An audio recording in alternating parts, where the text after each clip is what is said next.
एक श्लोक है, संभल ग्राम मुखस्य ब्राह्मणस्य महात्मना भवने विष्णु यशस्य कल्कि प्रादुर्भविष्यति। यदा चंद्रस्य सूर्यस्य तथा तिस्य बृहस्पति समेशन्ति एक राशो तदा भवति तत्कृतं संभल ग्राम मुखस्य ब्राह्मणस्य महात्मना भवने विष्णु यशस्य कल्कि प्रादुर्भविष्यति। ये पूरा श्लोक है। ये कहता है कि भगवान का अंतिम अवतार, और कल की अवतार कोई ये नहीं है कि कोई संत महात्मा आ रहे हैं या कोई ऋषि मुनि आ रहे हैं। स्पष्ट लिखा हुआ है कि जब कलयुग अपने चरम उत्कर्ष पे होगा तो भगवान एक बार फिर अवतार लेंगे। अच्छा, भगवान हमेशा अवतार लेते हैं, कभी राम के रूप में आए, कभी कृष्ण के रूप में। अब वो कल्कि के रूप में आएंगे और सवाल उठता है कि भगवान अवतार लेंगे, कहाँ लेंगे, कब लेंगे? तो जहां भगवान अवतार लेंगे इस स्थान का जिक्र पुराणों में है। स्कंद पुराण में है, भविष्य पुराण में है, श्री कल्कि पुराण में है, श्रीमद् भागवत में है। इसी के साथ आपको बता दें कि इस चर्चा में हम तमाम यहाँ पर गेस्ट को शामिल करेंगे। बहुत स्वागत है, महाराज कल्कि राम हिंदू धर्म गुरु हैं, हमसे जुड़ चुके हैं। सर बहुत स्वागत है आपका। आचार्य अरुण कृष्ण हिंदू धर्म गुरु हैं, वो हमसे जुड़ चुके हैं। सबसे पहले रुक करेंगे आचार्य अरुण कृष्ण का। सर, आपने देखा कि कैसे पीठाधीश्वर मठाधीश्वर यहाँ पर आचार्य प्रमोद कृष्णम ने कल्कि अवतार के बारे में एक बहुत अहम बात की है। सर, सबसे पहले इस बात को लेकर आपकी क्या प्रतिक्रिया होती है, ये मैं आपसे जानना चाहूंगी।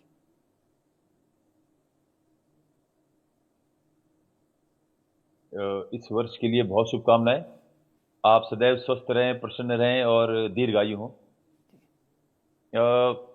देखिए, आपने जो पवित्र शब्द बोले कि राजा चोरों जैसा शासन करेंगे जी, पंडित भ्रष्ट हो जाएंगे और ब्राह्मण स्वयं वेदों का पाठ नहीं करेंगे, और ऐसे ऐसे हजारों कुरीतियां, ऐसे हजारों भ्रष्टाचार, ऐसे हजारों अपवित्र कार्य इस सनातन धर्म में प्रारंभ हो चुके हैं। उसके साक्ष्य आप भी हैं, हम भी हैं।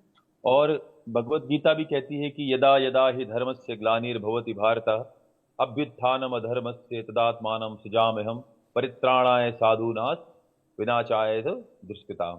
कि जब जब इस पृथ्वी पर धर्म को हानि पहुंची है और अधर्म अपने चरमोत्कर्ष पर पहुंचा है, और आपको पता है कि ये समय जो है अधर्म अपने चरमोत्कर्ष पे है। राजा अपने कर्तव्य को भूल चुके हैं, प्राणी अपने कर्तव्य को भूल चुके हैं, मानव मानव का शत्रु है। जीव जंतुओं की जिस तरह से क्षति हो रही है, जीव जंतुओं का जिस तरह से शोषण हो रहा है, मुझे लगता है कि जब निर्दोष प्राणी मात्र भक्षण के लिए मानव उनका प्रयोग करें, और जहां पर निर्दोष, क्योंकि हमारे धर्म में कहा गया है न तु धर्मोपसंहारम धर्म फल सहीतम तदेव फलमन्वेति धर्मश्चैव धर्मनाशना। ये रामायण में राम ने कहा कि जब यदि आप अधर्म का जीवन जीते हो तो धर्म के फल की कभी इच्छा ना करो। और ये समय जो है ये अधर्म का ही है। आज आप देखिए करोड़ों निरीह जीव प्राणी रोज काटे जाते हैं, किस नाम पे? कि जी हमें प्रोटीन चाहिए और हमें तो जी हम ताकतवर हैं इसलिए को खा रहे हैं जी। तो जहां पर भगवान राम स्वयं साधुत्व के प्रतीक मात्र थे, साधुत्व के प्रतिमा मान भगवान राम जो स्वयं शाकाहारी सात्विक जीवन जीते थे, आज पशुओं को काटा जा रहा है। तो इसका अर्थ यह कि जब धरती पर पृथ्वी पर पाप अपने चरमोत्कर्ष पर हो, भ्रष्टाचार, राजा अपना कर्तव्य न समझे, तो किसी न किसी महापुरुष की नहीं, जैसे हमारे प्रमोद जी ने कहा कि महापुरुष नहीं स्वयं भगवान का प्रकट होगा।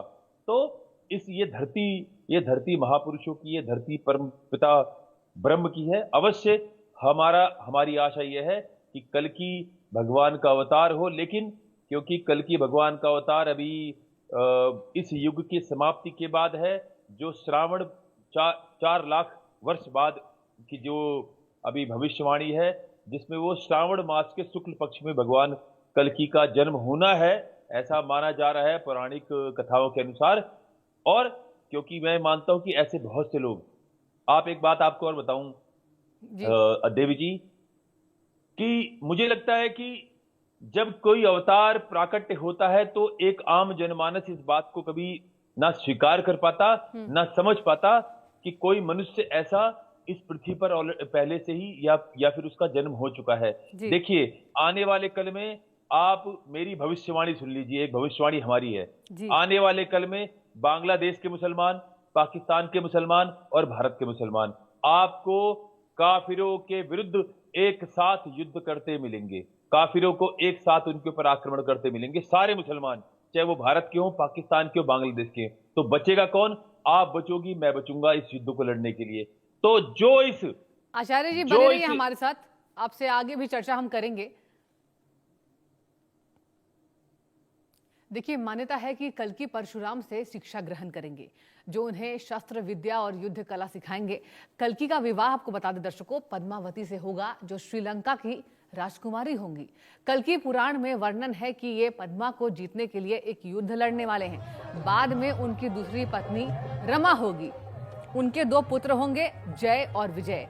कल्कि पुराण में विवाह की कहानी विस्तार से है, जहां कल्कि पद्मा से मिलते हैं और उन्हें अपनी पत्नी बनाते हैं। यह बताता है कि अवतार का जीवन सामान्य मानव की तरह होगा। कल्कि सफेद घोड़े पर सवार होकर निकलेंगे और अधर्मियों, चोरों, पापी राजाओं का संहार करने वाले हैं।